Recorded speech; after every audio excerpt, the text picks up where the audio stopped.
Hello everyone. So in previous video we see the introduction and discovery of sulfonamides, then IUPAC nomenclature rule for sulfonamide and classification of sulfonamides. So just take a short review on previous lecture. Sulfonamide is discovered by scientist Gelmo in 1908. He discovered or he synthesized sulfonamide from sulfanilamide. So sulfanilamide is nothing but para-aminobenzene sulfonamides, and this para-amino group is essential for antibacterial activity. Without this para-amino group, sulfonamides can't show antibacterial activity, and this sulfonamides is called as broad spectrum antimicrobial agent because it is effective against all gram positive cocci except enterococci, all gram positive bacilli, enterobacteriaceae, and gram negative cocci, H. influenza, B. pertussis, and some pseudomonas. Hence it is called as broad spectrum antimicrobial agent. But after some times microorganisms develop resistance for these sulfonamides. Hence spectrum of this sulfonamide get reduced. Spectrum काय होतो त्याचा reduce होतो. Okay, and most of the staphylococci microorganism have resistance for this sulfonamides. Okay, and this sulfonamides is ineffective against viral infection. Then substituent present on first nitrogen is called as N1 substituent, while substituent present on fourth amino group is called as N4 substituent. Okay, then we see classification of sulfonamides. So these sulfonamides are classified by four method. In that first method is chemical method.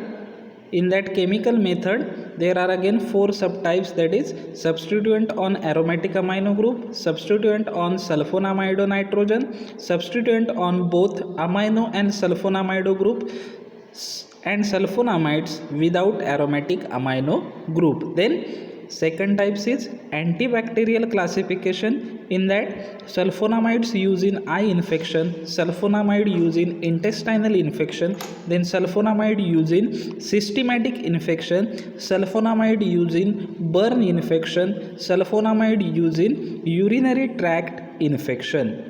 Okay, then third classification based on duration of action and absorption, that is long acting sulfonamide, intermediate acting, short acting sulfonamide, and poorly absorbed sulfonamides. Then last one is pharmacological basis of classification, that is as a oral hypoglycemic, as a diuretics, as an antimalarial agent, as an antidiarrheal agent, and as a antibacterial agent. त्यानंतर आपण बघितले होते ते adverse effects of sulphonamide. त्यातला पहिला होता क्रिस्टलोयुरिया and related renal damage. का होतं? कारण सल्फोनामाइड हे युरिनमधून एक्सक्रीट होतं आणि ते लेस सोल्युबल आहे, आणि लेस सोल्युबल असल्यामुळे due to less solubility it form crystal and renal damage. आणि हे कमी करण्यासाठी आपण काय करतो? Along with sulfonamide we give or we administer sodium carbonate. This sodium carbonate form more soluble salt of sulfonamides. It is also advised that large amount of intake of water is beneficial. Okay, then hematuria, it's occur when patient takes sulfonamides contain pyridine ring.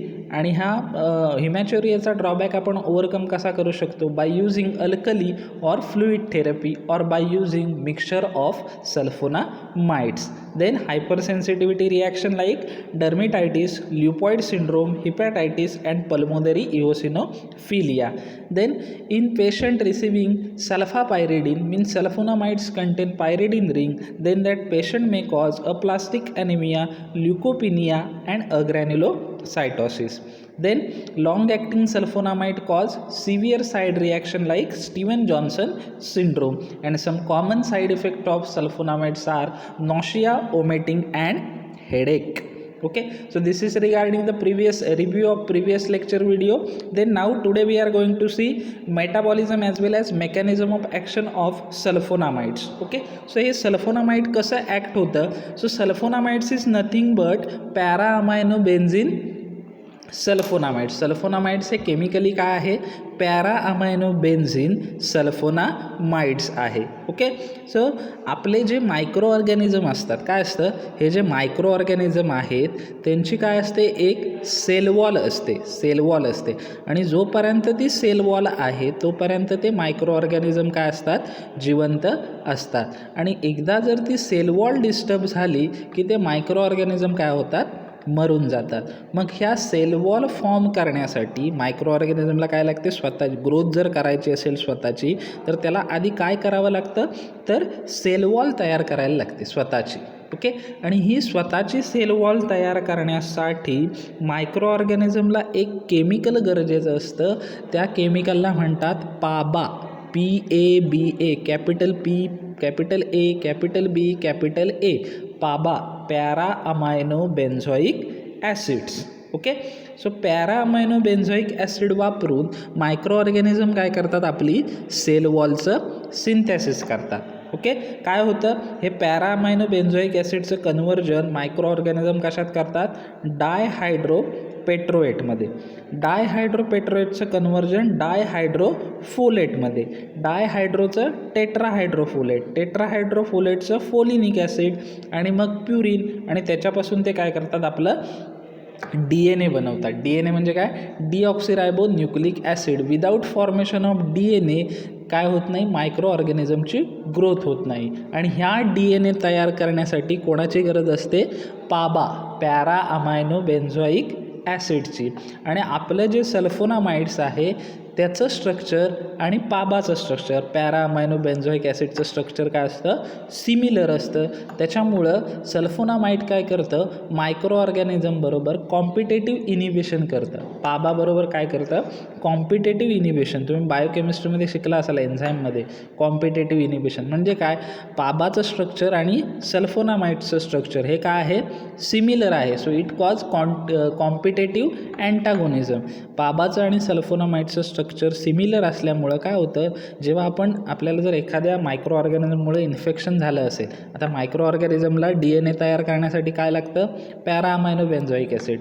आणि para amino benzoic acid आणि सल्फोनामाइडचं structure काय आहे, similar आहे. So जेव्हा आपण sulphonamides घेतो एखादं इन्फेक्शन झाल्यावर, तेव्हा मायक्रो ऑर्गॅनिझम काय होतो, कन्फ्यूज होतो की पाबा कोणतं आणि सल्फोनामाइड्स कोणतं. ओके. त्याला कळत नाही की आपल्या समोर आलेलं केमिकल पाबा आहे की सल्फोनामाइड्स आहे. कारण काय, सल्फोनामाइडचं स्ट्रक्चरसुद्धा सेम आहे आणि पॅरामायनो बेन्झोइक ॲसिडचं स्ट्रक्चरसुद्धा सेम आहे. फक्त काय असतं, पाबामध्ये NH2 बेन्झिन रिंग COH असतं, तर सल्फोनामाइडमध्ये NH2 benzene ring SO2 NH2 असतो. पण त्या मायक्रो ऑर्गॅनिझमला हा डिफरन्स काय कळत नाही. आणि मायक्रो ऑर्गॅनिझम काय करतो, पाबा घेण्याऐवजी तो काय करतो, सल्फोनामाइड्स घेतो. आणि सल्फोनामाइड्स घेतलं की काय होतं, पॅरामायनो डायहायड्रोपेट्रोएट काय होत नाही, तयार होत नाही. आणि डायहायड्रोपेट्रोएट तयार झालं नाही तर डायहायड्रोफोलेट तयार नाही होणार, मग टेट्राहायड्रोफोलेट नाही होणार, मग फोलिनिक ॲसिड तयार नाही होणार, मग प्युरिन्स, आणि मग DNAचं सिंथेसिस होणार नाही. आणि DNAचं सिंथेसिस झालं नाही तर मायक्रो ऑर्गॅनिझमची ग्रोथ काय होणार नाही आणि मायक्रो ऑर्गॅनिझम काय होईल, किल होईल. सो अशा प्रकारे सल्फोनामाइड्स काय करतो, ॲक्ट होतो. So the antibacterial action of sulfonamides have been explain on the basis of competitive antagonism. Competitive antagonism या टाईपद्वारे सल्फोनामाइड काय होतो, ॲक्ट होतो. So sulfonamide act as a bacteriostatic and arrest the growth and multiplication of microorganism. तो sulphonamide काय act होतं, bacteriostatic म्हणून काय होतं, ॲक्ट होतं. बॅक्टेरियोस्टॅटिक म्हणजे काय, ग्रोथ इनिबिट करणं. सल्फोनामाइड मायक्रो ऑर्गॅनिझमला किल करत नाही. बॅक्टेरियोस्टॅटिक म्हणून काय होतोय, तो ॲक्ट होतोय आणि it arrests the growth of microorganism. So the microorganism require para-amino benzoic acid, that is PABA, for the synthesis of folic acid. Folic ॲसिडच्या सिंथेसिससाठी त्या मायक्रो ऑर्गॅनिझमला काय गरजेचं असतं, PABA, para amino benzoic acid गरजेचं असतं. And this folic acid is essential for growth of micro organism. आणि हे जे फॉलिक ॲसिड आहे ते कशासाठी गरजेचं आहे, मायक्रो ऑर्गॅनिझमच्या ग्रोथसाठी ते काय आहे, गरजेचं आहे. So this sulfonamides is structurally similar to PABA. Sulfonamides काय आहे, स्ट्रक्चरली सिमिलर आहे कोणाशी, para-amino-benzoic acid-शी. So microbes are not able to differentiate between sulfonamides and PABA. Sulfonamides आणि पाबा मधलं मायक्रो ऑर्गॅनिझम काय करत नाहीत, हे करत नाहीत, डिफरन्शिएट करू शकत नाहीत. And micro organism consume sulphonamides. आणि मायक्रो ऑर्गॅनिझम काय खातात, सल्फोनामाइड्स खातात. Due to this result in there is no synthesis of folic acid. आणि त्याच्यामुळे काय होतं, फॉलिक ॲसिड सिंथेसिस होत नाही. फॉलिक ॲसिड काय होत नाही, सिंथेसिस होत नाही. आणि फॉलिक ॲसिड सिंथेसिस न झाल्यामुळं there is inhibit the growth of micro organism. त्याच्यामुळं काय होते, मायक्रो ऑर्गॅनिझमची जी ग्रोथ आहे ती काय होते, इनहिबिट होते. सो मेकॅनिझम ऑफ ॲक्शन काय आहे, मायक्रो ऑर्गॅनिझमला त्यांची ग्रोथ करण्यासाठी काय लागतं, पाबा, पॅरा अमायनो बेन्झोइक ॲसिड लागतं. पॅरा अमायनो बेन्झोइक ॲसिडपासून फॉलिक ॲसिड बनतं. ओके. आणि फॉलिक ॲसिडपासून त्यांचा काय बनतो, DNA बनतो. आणि ह्या DNAमुळं त्यांची ग्रोथ होते. पण सल्फोनामाइड काय आहे, structurally similar to para amino benzoic acid. त्याच्यामुळं मायक्रो ऑर्गॅनिझमला कळत नाही की पाबा कोणतं आणि सल्फोनामाइड्स कोणतं. आणि त्याच्यामुळं ते मायक्रो ऑर्गॅनिझम काय करतात, सल्फोनामाइड कन्झ्युम करतात. And due to consumption of sulphonamide there is no synthesis of folic acid. And due to no synthesis of folic acid growth of micro organism is inhibited. So what can you write in mechanism of action? That is, the antibacterial action of sulfonamide is explained on the basis of competitive antagonism. So sulfonamide act as a bacteriostatic and arrest the growth of microorganism. Microorganisms require para-amino-benzoic acid, that is PABA, for folic acid synthesis, and folic acid is essential for the growth of microorganism. Sulfonamides are structurally similar to para-amino-benzoic acid, so microbes are not able to differentiate it, and it consumes sulfonamide. As a result, folic acid is not synthesized and the growth of microorganism is inhibited. So it is depend on competitive antagonism. It is depend on competitive antagonism. Okay, so it is depend on competitive antagonism. So this is regarding the mechanism of action. Then next point is the metabolism. Okay, metabolism of sulfonamide. सल्फोनामाइडचं काय metabolism कशा प्रकारे होतं. So metabolism म्हणजे काय की बाबा उरलेला पार्ट किंवा एकदा आपण कन्झ्युम केलं सल्फोनामाइड की त्याचं बॉडीमध्ये डिस्ट्रक्शन किंवा त्याचं ब्रेकडाऊन कसं होतं. Okay, so sulpha drugs are bound to plasma protein and also to erythrocytes. आपण जेव्हा सल्फोनामाइड्स घेतो तेव्हा ते कुठं जाऊन बाउंड होतात, प्लाझ्मा प्रोटीनला. प्लाझ्मा प्रोटीन कोणती, प्लाझ्मा अल्ब्युमिन, प्लाझ्मा ग्लोब्युलिन. आणि इरिथ्रोसाइट म्हणजे आपल्या RBCला जाऊन काय होतात, बाउंड होतात. आणि त्याच्या थ्रू ती बॉडीमध्ये काय होतात, डिस्ट्रीब्यूट होतात. आता सल्फोनामाइड जर घेतलं आपण, सपोज 500 mg सल्फोनामाइड घेतलं तर त्यातलं 300 mg प्लाझ्मा प्रोटीनला आणि RBCला जॉईन बाउंड झालं. 300 mg काय झालं, 500तलं RBCला आणि प्लाझ्मा प्रोटीनला बाउंड झालं. आता उरलं किती, 200 mg. सो हे फ्री सल्फोनामाइड जे आहे उरलेलं ते काय होतं, अनचेंज फॉर्ममध्ये किंवा ॲसिटाईल डेरिव्हेटिव्ह फॉर्ममध्ये काय होतं, युरिनमधून एक्सक्रीट होतं. ओके, ॲसिटाईल डेरिव्हेटिव्ह फॉर्ममधून युरिनमधून काय होतं, ते एक्सक्रीट होतं. आणि हे जे ॲसिटाईल, जर सल्फोनामाइडचं कन्व्हर्जन ॲसिटाईल डेरिव्हेटिव्हमध्ये झालं. आता काय मी काय सांगितलं तुम्हाला, 500 mg सल्फोनामाइड घेतो आहे आपण, त्यातलं 300 mg जर काय झालं RBC आणि प्लाझ्मा प्रोटीनला बाउंड झालं तर ते आपल्या बॉडीमध्ये काय होणार आहे, सर्क्युलेट होणार आहे आणि ॲब्सॉर्ब होणार नाही. आता उरलं किती, 200 mg. हे 200 mg काय करणार आपण, ड्रग काय होतं, युरिनमधून एक्सक्रीट होतो. सो युरिनमधून एक्सक्रीट होताना ते काय होतं, ॲसिटाईल डेरिव्हेटिव्हमध्ये कन्व्हर्ट होतं. आणि हा जो ॲसिटाईल डेरिव्हेटिव्ह आहे तो काय आहे, लेस वॉटर सोल्युबल आहे. वॉटर कसा आहे, कमी सोल्युबल आहे. And hence required large water to prevent crystalluria. आणि त्याच्यामुळे सल्फोनामाइड घेतल्यानंतर जर आपण जास्त प्रमाणात पाणी प्यायलो नाही त्या ड्रगबरोबर तर आपल्याला काय होऊ शकतो, क्रिस्टोलोयुरिया होऊ शकतो. म्हणजे युरियाचा स्टोन आपल्या किडनीमध्ये बनू शकतो. Then long term sulphonamide produce metabolic acidosis. म्हणजे जास्त काळ जर आपण सल्फोनामाइडचा यूज करत असू तर ते काय करतात, मेटाबॉलिक ॲसिडॉसिस PC1ला आपण बघितलेला आहे, तो काय होऊ शकतो, प्रोड्यूस होऊ शकतो. मग तो मेटाबॉलिक ॲसिडॉसिस प्रिव्हेंट करण्यासाठी आपण काय करतो, सल्फोनामाइडसोबत अल्कलाइन सॉल्ट, कोणते अल्कलाइन सॉल्ट, पोटॅशियम सिट्रेट आणि सोडियम सिट्रेट काय करतो, त्या सल्फोनामाइडसोबत देतो. So this is regarding the metabolism. मेटाबॉलिझममध्ये काय लिहिणार, if someone ask write down the metabolism of sulfonamide, then you write down first sulfonamides कुठे बाउंड होतात, sir all the sulfur drugs are bound to the plasma protein and RBC. So and remaining free sulfonamide is excreted through unchanged form, or some are the acetyl derivative, and this acetyl derivative are less water soluble, hence require large water intake to prevent crystalluria. आणि त्याच्यामुळे त्याला काय लागतो, large water intake लागतो to prevent क्रिस्टॅलोयुरिया.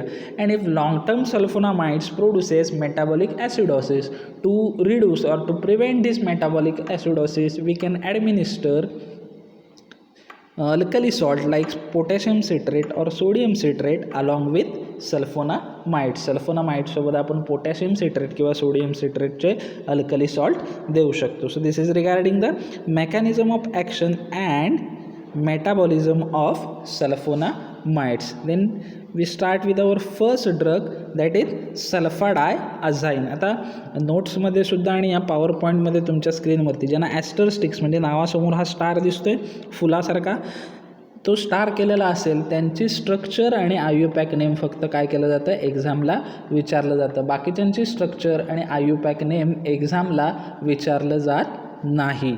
Okay, so first drug is sulfadiazine. So sulfadiazine contain pyridine ring. आता pyridine रिंगमुळे कोणता adverse effect दिसतो, हिमॅचोयुरिया. कारण जे ड्रगमध्ये पायरिडिन असतं त्यांचा साईड इफेक्ट काय आहे, त्यांच्यामुळं हिमॅचोयुरिया होऊ शकतो, युरिनमध्ये ब्लड येणं. सो त्याच्यासाठी आपल्याला काय करावं लागतं, सल्फोनामाइडचं मिक्सचर किंवा फ्लुइड थेरपी किंवा अल्कली यूज करायची. ओके, सो सल्फाडायझाईन स्ट्रक्चर काय आहे, सल्फाडायझाईनचं पायरिडिन रिंग NHला अटॅच काय आहे, S double bond O H double bond O, आणि बेन्झिन रिंग त्याच्या चौथ्या पोझिशनला अमायनो ग्रुप. आता याचं IUPAC नॉमेनक्लेचर जर आपल्याला करायचं असेल तर काय करावं लागेल, नंबरिंग दिसतंय तुम्हाला स्क्रीनवरती. पायरिडिन रिंगचं नंबरिंग कसं करणार, अशा प्रकारे करायचं. नायट्रोजन आहेत दोन्ही पण, सो दुसऱ्या नायट्रोजनला कमीत कमी नंबर आला पाहिजे. सो 1 2 3 4 5. ओके, आणि पायरिडिन रिंगच्या सेकंड पोझिशनला आता कोण अटॅच झालं आहे, NHSO2 म्हणजे सल्फोनिल ग्रुप. ओके, देन पुढे काय आहे, सल्फोनिल ग्रुपला बेन्झिन रिंग अटॅच झाले. बेन्झिन रिंगचं नंबरिंग अशा प्रकारे करायचं की नेहमी हा जो NH2 ग्रुप आहे बेन्झिन रिंगचा त्याला नेहमी मिनिमम नंबर आला चौथा नंबर आला पाहिजे. मिनिमम नाही, कायम चौथाच आला पाहिजे. कारण NH2 जर चौथ्या पोझिशनला असेल बेन्झिनच्या तरच सल्फोनामाइड काय करतो, अँटीबॅक्टेरियल ॲक्टिव्हिटी दाखवतो. ओके, सो नंबरिंग देताना अशा प्रकारे द्यायचं की त्या NH2 ग्रुपला नेहमी काय आलं पाहिजे, चौथा नंबर तुमचा आला पाहिजे. ओके, सो हे झालं नंबरिंग बरोबर. आता NH2 ग्रुप आहे तो काय आहे, इकडचा बेन्झिनचा NH2 ग्रुप चौथ्या नंबरचा तो काय आहे, N4 substituent. Okay, N4 substituent. Okay, आणि इकडचा जो NH आहे जो पायरिडिन रिंगला अटॅच झालेला आहे तो काय आहे, N1 सबस्टिट्युएंट. आता सल्फोनामाइडचं नॉमेनक्लेचर करताना नेहमी स्टार्ट कुठून करायची, अल्फाबेटिकली जरी घेतला आपण तरी अमायनो हा A असल्यामुळं तो नेहमी काय येणार, पहिला येणार. अमायनो कोणत्या ग्रुपला आहे, 4 अमायनो. सो जेव्हा केव्हा तुम्ही कोणत्याही सल्फोनामाइड ड्रगचं, मग आता हे सल्फाडायझाईन असेल त्याचं नॉमेनक्लेचर कराल किंवा कोणतंही सल्फोनामाइड असेल तेव्हा तुमची सुरुवात ही नेहमी 4 अमायनोनेच झाली पाहिजे. कशी झाली पाहिजे, 4 अमायनो ग्रुपनेच झाली पाहिजे. आता 4 अमायनो. ओके, आणि त्याच्यानंतर N4 सबस्टिट्युएंटवरचं नॉमेनक्लेचर झालं की तुम्हाला कुठे जायचं आहे, N1 सबस्टिट्युएंटकडे. म्हणजे इकडचा जो NH आहे ज्याला पायरिडिन रिंग अटॅच झालेली आहे त्याच्याकडे जायचं आहे. ओके, 4 अमायनो लिहून झाल्यानंतर ब्रॅकेटमध्ये काय लिहायचं आहे, पायरिमिडिन. आता ही रिंग कोणती आहे, पायरिमिडिन आहे. आणि पायरिमिडिनच्या रिंगच्या दुसऱ्या पोझिशनला कोण अटॅच झालेला आहे, NHSO2 ग्रुप अटॅच झालेला आहे. म्हणून पायरिमिडिन रिंग कोणती आहे, N1चं सबस्टिट्युएंट कोण आहे, पायरिमिडिन. आणि पायरिमिडिनच्या कितव्या पोझिशनला अटॅच झाला आहे, NHSO2, तर दुसऱ्या पोझिशनला, म्हणून 2YL. ओके, का लिहायचं, सगळ्यात आधी काय लिहायचं, N4ला, म्हणजे NH4 म्हणजे इकडचा जो NH2 आहे 4 नंबरचा, तिथे काही सबस्टिट्युएंट असेल. आता इथे NH2ला पुढं कोण अटॅच झालेलं नाही आहे, म्हणून आपण काय लिहिणार 4 अमायनो. ओके, कायम सल्फोनामाइडचं लिहिताना 4 अमायनो. त्याच्यानंतर कोणता सबस्टिट्युएंट लिहायचा, N1 सबस्टिट्युएंट, म्हणजे इकडचा NHला जो कोण अटॅच झाला आहे तो कोण अटॅच झाला आहे, पायरिडिन. ओके, कोण अटॅच झाला आहे, पायरिडिन अटॅच झाला आहे. आता तिथे पायरिडिनची कुठला कार्बन ॲटम NHSO2ला अटॅच झाला आहे, तर दुसरा, म्हणून 2YL. Okay, pyridine 2YL.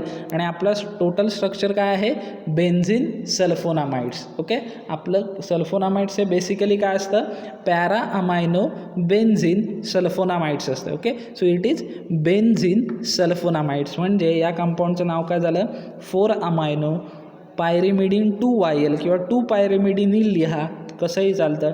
4 amino 2 pyrimidine 2YL benzene sulphonamide. कारण आपलं सल्फोनामाइड जे आहेत ते कोण आहेत, सल्फोनामाइड केमिकली काय आहे, पॅरा अमायनो. म्हणजे पॅरा म्हणजे काय, चौथा, 4 अमायनो बेन्झिन सल्फोनामाइड्स. या स्ट्रक्चरमध्ये काय होणार आहे, 2 ठिकाणी कुठंतरी सबस्टिट्युएंट ॲड होणार आहेत. IUPAC करताना काय लक्षात ठेवायचं, आपला जो म्हणजे काय आहे, आपला सल्फोनामाइड बेसिकली काय आहे, 4 अमायनो बेन्झिन सल्फोनामाइड्स. आणि या 4 अमायनो आणि बेन्झिन सल्फोनामाइड याच्यामध्ये कोणतरी काय होणार आहे, सबस्टिट्युएंट ॲड होणार आहे. सो आपण 4 अमायनो नंतर जो काय सबस्टिट्युएंट आहे तो लिहायचा आहे. इथे कोण आहे, पायरिडिन आहे.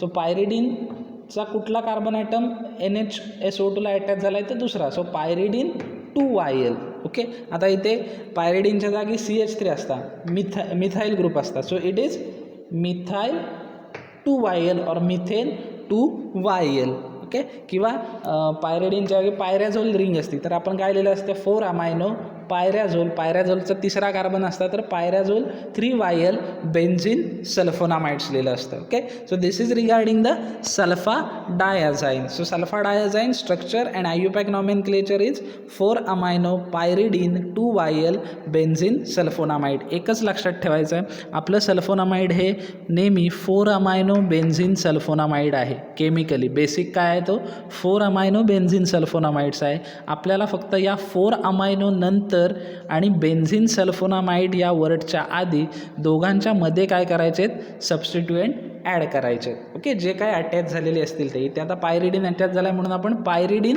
2YL लिहिला आहे. आणि त्या सबस्टिट्युएंटचा किती नंबरचा कार्बन ॲटम, इथे आता 2 नंबरचा झाला आहे, NHSO2 ग्रुपला अटॅच झाला आहे, त्याचा नंबर 2 आणि त्याच्या पुढे YL लिहायचं. आपण हे जेव्हा कॉलेज स्टार्ट होईल तेव्हा सगळं IUPAC नॉमेनक्लेचर पुन्हा रिवाईज करणार आहोत. ओके, सो त्याचा नंबर लिहायचा 2YL.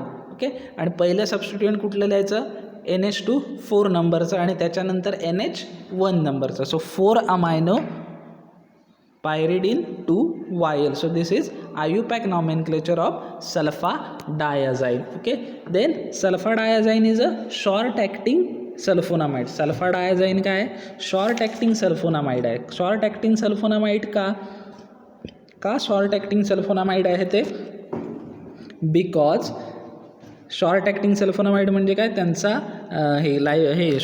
हाफ लाईफ काय असणार, 10 hours to 24 hours. So sulfa diazine is the short acting sulfonamide. Then physical property, it is white or whitish yellow crystalline powder. ते कसं आहे, white किंवा whitish yellow काय आहे, crystalline powder आहे. Then second, it is odorless. Okay, odorless. Then regarding solubility, it is soluble in solution of alkali hydroxide, carbonates and it dilute solution of mineral acid, but it is practically insoluble in water. So solubility, soluble कोणामध्ये आहे, alkali hydroxide, carbonates and dilute solution of mineral acid. Then it is practically insoluble in water.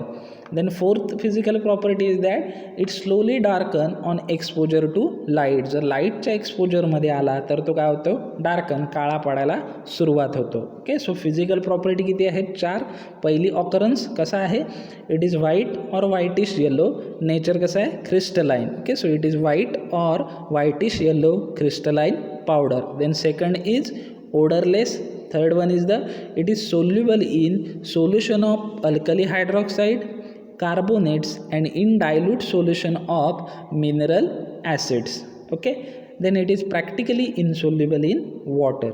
Then चौथा काय होतं, it is slowly darken on exposure to light. Okay, then chemical property, if sulfonamides is treated with sodium nitrate, जर आपण सल्फोनामाइडला sodium nitrate बरोबर react केला in presence of concentrated hydrochloric acid, काय केलं, sulphonamide घेतलं आणि त्याला सोडियम नायट्रेट बरोबर रिॲक्ट केला, कोणाच्या प्रेझन्समध्ये, कॉन्सन्ट्रेटेड हायड्रोक्लोरिक ॲसिडमध्ये at temperature 0 degree celsius to 10 degree celsius या रेंजमध्ये रिॲक्ट केला, तर it undergo diazotization reaction. Okay, एक डायअझोटायझेशन रिॲक्शन असते अँड गिव्ह डायअझो कंपाऊंड, म्हणजे 2 नायट्रोजन असलेला कंपाऊंड तो काय करतो, देतो. आपल्याला रिॲक्शन द्यायचं नाही, विचारलं तर फक्त स्टेटमेंट लक्षात ठेवायचं आहे. सो काय आहे पहिली chemical property, when sulpha डायझाईन is treated with sodium nitrite in presence of concentrated hydrochloric acid at 0 degree Celsius to 10 degree Celsius, then it undergoes diazotization reaction and giving diazo compounds. Okay, then second, when sulfur diazine dissolve in 0.1 normal sodium hydroxide, जर काय केलं आपण सल्फोनामाइड्सला सल्फर डायझाईनला 0.1 normal sodium hydroxide that is NaOH सोल्युशनमध्ये dissolve केलं आणि त्याच्यात वरती काय केलं 1% कॉपर सल्फेट. ओके, कॉपर सल्फेटचं सोल्युशन CuSO4चं सोल्युशन ॲड केलं तर आपल्याला कोणता कलर मिळतो, पर्पल ब्राऊन कलर मिळतो. सो ही आयडेंटिफिकेशन टेस्ट आहे सल्फा डायझाईनची. कोणती, एक सोल्युशन घ्या सल्फा डायझाईनचं, त्याच्यात 0.1% सोडियम हायड्रॉक्साईड सोल्युशन ॲड करा, त्याच्यानंतर 1% कॉपर सल्फेट सोल्युशन ॲड करा, तर आपल्याला कलर कोणता ऑप्टेन मिळेल, पर्पल ब्राऊन कलर मिळेल. And this is the identification test for sulpha डायझाईन. कारण एक्झामला आयडेंटिफिकेशन टेस्ट विचारतात, जर विचारले give the identification test for sulpha डायझाईन, काय लिहिणार, when sulfur diazine dissolve in 0.1% normal sodium hydroxide, then add 1% copper sulfate solution, the purple brown color PPT precipitate is obtained. This indicate that presence of sulfur diazine. Okay, then storage condition for this sulfur diazine, it is stored in tightly closed light resistant container. कशात close केलं पाहिजे, light resistant का, कारण त्याची जी physical property आपण बघितली, it slowly dark आणि काळं पडतं ते जर लाईटच्या कॉन्टॅक्टमध्ये आलं तर, म्हणून स्टोरेज कंडिशन काय आहे, it is store in tightly close light resistant container. Then uses, so first it is use in meningococcal infection and pneumococcal infection.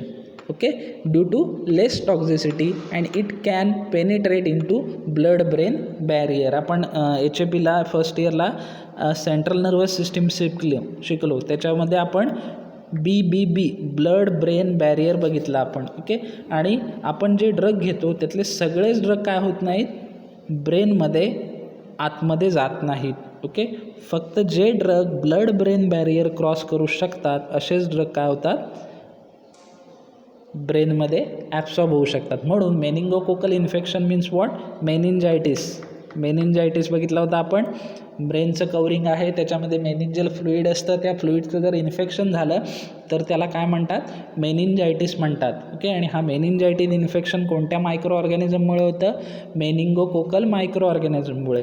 आणि हे मेनिंजायटिसचं इन्फेक्शन ट्रीट करायचं असेल तर त्याच्यासाठी कोणत्या अँटीबायोटिक्स वापरतात, सल्फोनामाइड. सल्फोनामाइडमधलं कोणतं, sulfadiazine. So it is useful in meningococcal and pneumococcal infection. का न्यूमोकोकल इन्फेक्शनमध्ये, ड्यू टू लेस टॉक्झिसिटी, कारण हा कसा आहे, टॉक्झिसिटी कमी आहे, त्याचे साईड इफेक्ट कसे आहेत, कमी आहेत. Okay, and due to it can penetrate the blood brain barrier cross करू शकतो. म्हणून जर रिझन विचारलं, sulfa डायझाईन is use in meningococcal and pneumococcal infection, काय लिहिणार तुम्ही, because it is less toxic and it can penetrate the blood brain barrier. Less toxic असल्यामुळं आणि ब्लड ब्रेन बॅरियर क्रॉस करत असल्यामुळं, पेनिट्रेट करत असल्यामुळं sulfa डायझाईन is useful in meningococcal and pneumonococcal infection. Okay, so it is useful in meningococcal and pneumococcal infection due to less toxicity and it can penetrate into the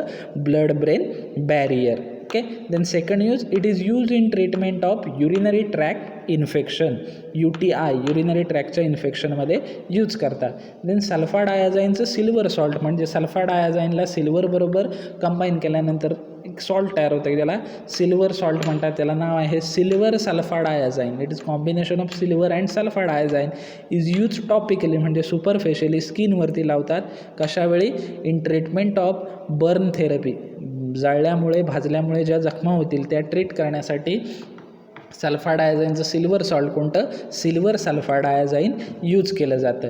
then it is use in treatment of toxoplasmosis in combination with pyrimethamine. Okay, plasma मेम्ब्रेनचं जर infection झालं असेल, टोक्सोप्लाझ्मोसिस, तर त्याच्यामध्ये याला काय केलं जातं? यूज केलं जातं. कोणाच्या कॉम्बिनेशनमध्ये? In combination with pyrimethamine. So it is use in treatment of toxoplasmosis, TOXOPLASMOSIS. So it is used in treatment of toxoplasmosis in combination with pyrimethamine. Okay, then last use, it is used topically for infection caused by Haemophilus vaginalis. So वजायनामध्ये जर infection झालं असेल कोणत्या micro ऑर्गॅनिझममुळं? Haemophilus वजायनॅलिस, तर topically लावण्यासाठी sulpha डायझाईन काय केला जातो? Use केला जातो. Okay, so there R totally 5 uses for sulfa diazine. First is, it is useful in meningococcal infection and pneumococcal infection due to less toxicity and it can penetrate the blood brain barrier. Then it is used in treatment of urinary tract infection. Then silver salt of sulfa diazine, that is silver sulfa diazine, is used topically in treatment of burn therapy. Then it is used in treatment of toxoplasmosis in combination with pyrimethamine.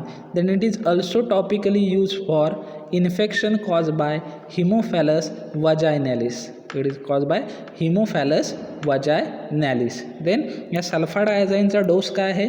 Initial dose is 3 gram. Initial dose काय आहे त्याचा? 3 gram आहे. Followed by 2 to 4 gram dose daily in divided dose. पण 2 ते 4 ग्रॅमचा dose divided फॉर्ममध्ये काय करायचा? Daily त्यांना द्यायचा. Okay, so initial dose is 3 gram followed by 2 to 4 gram dose daily in divided doses. म्हणजे 4 ग्रॅम डोस जर डिवायडेड फॉर्ममध्ये द्यायचा असेल तर कसा देणार? 2 ग्रॅम सकाळी, 2 ग्रॅम रात्री. 2 ग्रॅम द्यायचा असेल तर 1 ग्रॅम सकाळी, 1 ग्रॅम रात्री. डिवायडेडमध्ये द्यायचा, एकाच वेळी द्यायचा नाही. Then what are the brand name for sulpha diazine? Brand name for sulfa diazine is Ascent. It is actually silver sulfa diazine cream. Silver sulfa diazine cream कुठे यूज करणार आपण? बर्न थेरपीमध्ये, भाजल्यामुळे काय झालं असेल तर.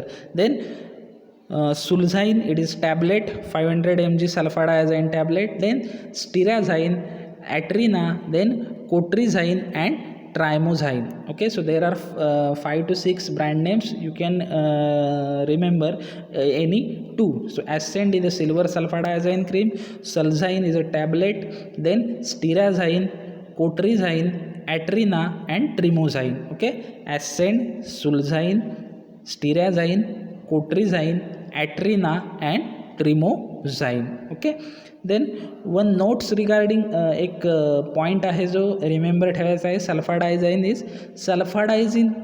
डायझाईन is given with combination of trimethoprim. Trimethoprim बरोबर ह्याला काय दिलं जातं? कॉम्बिनेशनमध्ये दिलं जातं. म्हणजे काय? Sulfa diazine plus trimethoprim. Okay, आणि या कॉम्बिनेशनला नाव काय आहे? कोट्रायमॅझिन. या कॉम्बिनेशनचं नाव काय आहे? कोट्रायमॅझिन. आणि याची ॲक्शन सिमिलर कोणाशी आहे? कोट्रिमॅझोलची सिमिलर आहे. ओके, कोट्रायमॅझिन, कोट्रिमॅझोलचं कॉम्बिनेशन वेगळं आहे आणि कोट्रायमॅझिनचं कॉम्बिनेशन वेगळं आहे. कोट्रायमॅझिनमध्ये कोण असतं? सल्फा डायझाईन आणि ट्रायमिथोप्रीम असतं. ओके, आणि कोट्रिमॅझोल आपल्याला पुढे आहे तेव्हा आपण बघणार आहोत. So this is regarding the sulfa डायझाईन.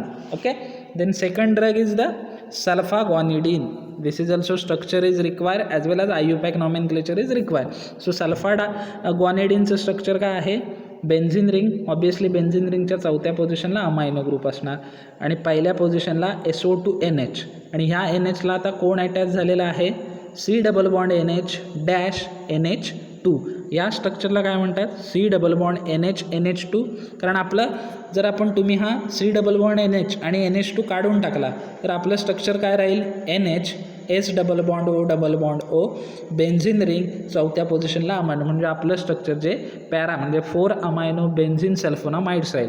म्हणजे आता इथे सबस्टिट्युएंट कोण आहे, आपलं बेसिक स्ट्रक्चर आपल्याकडे आहे 4 अमायनो बेन्झिन सल्फोनामाइड्स आणि सबस्टिट्युएंट कोण अटॅच झालेला आहे, सबस्टिट्युएंट कोण अटॅच झालेला आहे, ग्वानिडीन अटॅच झालेला आहे. ओके, ग्वानिडीन कुठे अटॅच झालेला आहे, N1 पोझिशनला.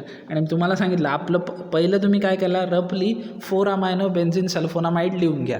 त्याच्यानंतर आपण काय करायचं, N1 सबस्टिट्युएंट म्हणजे SO2NH मधला जो आहे त्याचं सबस्टिट्युएंटमध्ये काय करायचं, ॲड करायचं. Okay, so 4 amino benzene sulfonyl guanidine तुम्ही लिहू शकता किंवा 4 amino 4 amino guanidine benzene sulfonamides असं सुद्धा लिहू शकता. सो याचं IUPAC नॉमेनक्लेचर कसं होईल, 4 अमायनो बेन्झिन सल्फोनिल ग्वानिडीन काय आहे, इकडून जर स्टार्ट केलं आपण सरळ 4 अमायनो बेन्झिन, आपला हा SO2NH कोणता आहे, सल्फोनिल ग्रुप आहे तुम्हाला सांगितलं, आणि त्याच्या पुढे अटॅच झालेला कोणता आहे, ग्वानिडीन आहे. So 4 amino benzene sulfonyl guanidine तुम्ही लिहू शकता किंवा आपला जो रूल आहे 4 अमायनो त्याच्यानंतर मध्ये काय लिहायचा, सबस्टिट्युएंट लिहायचा. सबस्टिट्युएंट कोणता आहे, guanidine bracket complete benzene sulphonamides. Okay, आपला रूल काय आहे, 4 अमायनो लिहायचं, 4 अमायनो बेन्झिन सल्फोनामाइड सरळ नाव लिहायचं आणि 4 अमायनो नंतर सबस्टिट्युएंट ॲड करायचं. आता इथे सबस्टिट्युएंट कोणता आहे, C double bond NH NH2. आता त्याचं काय आहे, 4 अमायनो बेन्झिन सल्फोनिल ग्वानिडीन का असं लिहितात, कारण ग्वानिडीनचा एक्झॅक्ट नंबर आपल्याला माहीत नाही किती नंबरला तो अटॅच झाला आहे, कारण तो अटॅच कुठे झाला आहे, NHला अटॅच झाला आहे. सो आपण लिहितोय तसं. सो याचा IUPAC नेम आपण काय लिहू शकतो, 4 अमायनो बेन्झिन सल्फोनिल ग्वानिडीन किंवा 4 amino guanidine benzene sulphonamides. Okay, so this sulfaguanidine has guanidine moiety. याच्यामध्ये कोणती स्ट्रक्चर आहे, ग्वानिडीन स्ट्रक्चर आहे, C double bond NH NH2. So हे सल्फाग्वानिडीनचं स्ट्रक्चर आहे. IUPAC नेम काय आहे, 4 अमायनो बेन्झिन सल्फोनिल ग्वानिडीन किंवा 4 amino guanidine benzene sulfonamides. Okay, so this is regarding the structure and IUPAC name. Then physical property for this, the physical property is it is occur as a white needle shape or crystalline powder. याचा shape कसा असतो, needle shape crystal असतात, crystalline आहे, needle shape colour white आहे. so white needle shape crystalline powder. Okay, then solubility it is sparingly soluble. काही प्रमाणात वॉटरमध्ये काय आहे, सोल्युबल आहे, but dissolve in boiling water. पण बॉइलिंग वॉटरमध्ये तो काय होतो, डिझॉल्व होतो. Then it darken slowly on exposure to light. Similar to sulfadiazine, sulfaguanidine darken slowly, काळा पडत जातो लाईटच्या कॉन्टॅक्टमध्ये आल्यावर. So there are 3 physical property. It occur as a white or needle shape crystalline powder, then sparingly soluble in water, then dissolve in boiling water, then it darkens slowly on exposure to light. लाईटच्या कॉन्टॅक्टमध्ये आला तर काळा पडतो. then uses, so it is used for intestinal infection because it is poorly absorbed from intestine. Okay, so it is used for intestinal infection, कारण तो intestine म्हणून poorly absorb होतो. So it is use for intestinal infection as it is poorly absorb for intestine. Then it is use to treat bacillary dysentery.